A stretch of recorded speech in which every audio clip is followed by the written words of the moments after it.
gusto kong course. And since my father was a seafarer also, he introduced yung seafaring sa akin. Since hindi naman ako into seafaring dati, then I asked for a sign kay Lord na sabi ko, Lord, if seafaring is for me, then papasa ako sa mga entrance exam na in-examan ko. Then luckily, pumasa naman ako. I chose to be a seaman because the salary compared to other professions is higher. I really didn't know why I chose to become a seafarer, but one thing's for sure is that I'm happy with what I'm doing right now because of course I provide to my family and I've got to buy the things I want. I chose BSMT since my father was on deck department. Introduce niya na sa akin na binigyan niya akong ideas kung ano ba ang i-expect ko pag nasa deck ako at pag nasa engine naman ako. I choose BSMT kasi andyan yung papa ko mag-guide sa akin. BSMT because I want to become a deck officer someday, or the highest grade is to become a future captain.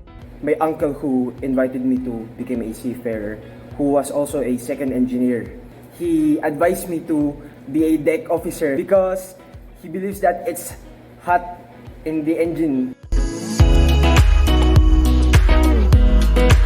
No, I don't regret it. I loved it.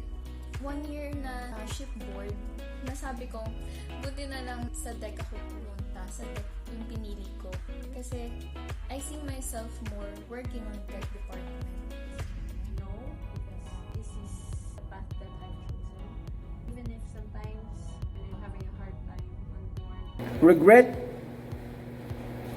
Wait, did I regret choosing this course? The time will come that I will fully embrace this career. Favorite things I do on board? Favorite part na lang ng work ko. Favorite part ko yung during arrival na dadating kayo sa port, especially pag gabi, nakikita mo yung city lights, ang dami na parang andyan na, port na naman, though mahirap, nakakapagod, pero masaya kasi parang nakakita ka na naman ng lupa, nakaka-shore leave ka, and then masaya lang siya, nakikita yung mamimit mo, ikaw, ako since deck cadet, napasundo sa kanyang piloto, pinapahatid, during departure naman, ikaw yung tatanggap sa kanila, ikaw yung magbe-welcome sa kanila on board, parang masaya lang, and then, yun yung favorite part ko, during arrival, tapos susunduin ng piloto, ganun. The favorite things I do on board is cooperating with the crew, recreation, playing drums, jamming. Painting is one of the favorite things I do. Do you remember watching some Instagram videos about pleasurable things, about satisfying things? When you see something incredible, that's what I almost feel when I paint. Whether it's primer, it's finish, or even the Eva Marine that we use inside.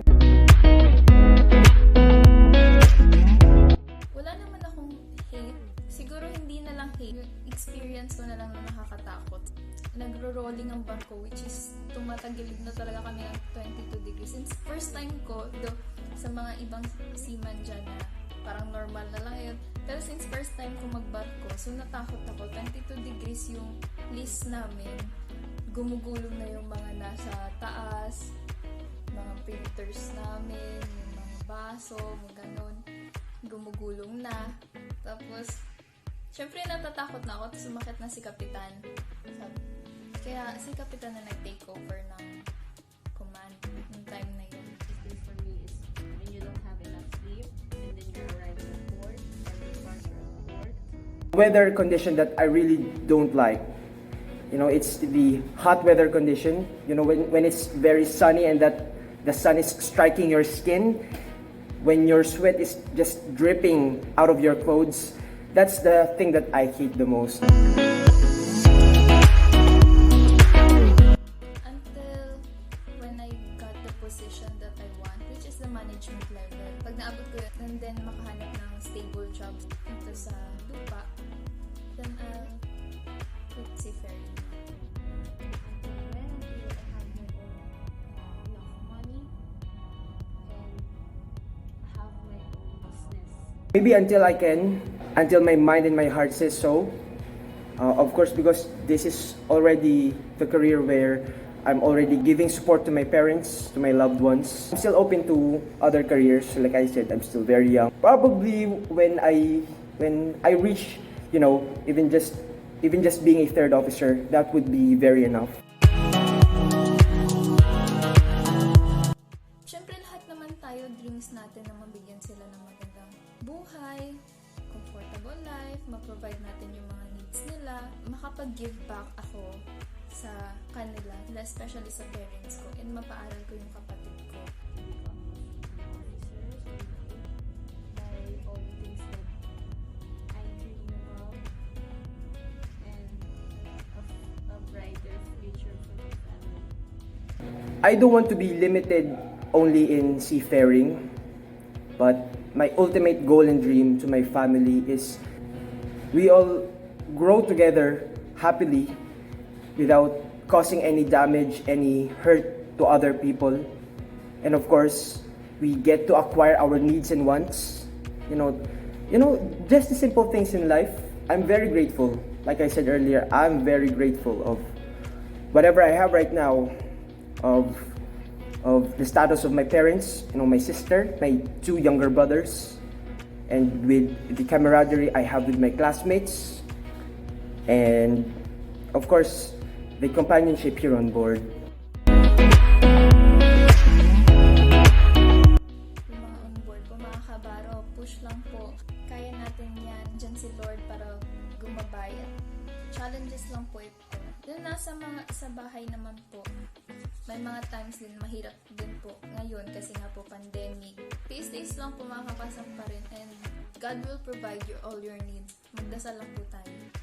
I would like to say to all seafarers on board, always think safety first, be advanced, always take care of yourself, because especially when you're at port, to avoid COVID-19. And to all seafarers at home, wait for your turn. Time will come, you will have your line up. We're all struggling because of pandemic. You must be patient. It's really very hard. That's why all I can say is we should be very tough. Of course, we should also not forget to pray, of course. If there's no one we think that we can cling to, of course, we just go to the Lord. To maintain our mentality, our physical strength amidst this. Meanwhile, for those seafarers that are still at home, maybe you could, of course, look for other opportunities, because it is not that easy for manning companies to easily embark their seafarers because of the pandemic. There's still a lot of quarantine that will be happening, a lot of swab tests, and even the need of the vaccination. That's why it's not that easy at all. That's why maybe let's use that term discarte, and of course be very grateful for those seafarers who, like me, who have been on board while we are facing this pandemic crisis. Dun po sa lahat ng mga magsisimula pa lang na choosing this path, this career, which is seafaring, huwag po kayong panghinayang ng loob, and mag-aral po ng mabuti. Mag-aral kayo ng mabuti. Kailangan nyo makapagtapos. I'll just share my life verse na pinanghawakan ko ever since talaga, which is written in Jeremiah 29:11. For I know the plans I have for you, declares the Lord. Plans to prosper you and not to harm you. Plans to give you hope and a future. God will give you a bright future ahead. Just, you have to believe in Him and just pray. Maabot at maabot nyo rin ang pangarap nyo. And makakapag-travel kayo, just like what you all say. Seafaring, travel for free with salary, and then of course makakamit kayo ng mga iba't ibang tao, iba't ibang nationality. Tatagan lang ang loob nyo. For all aspiring seafarers, you must be sure with your decision that you choose to be a seafarer. You must know the job, what really the job is on board, and especially for the female aspiring seafarers.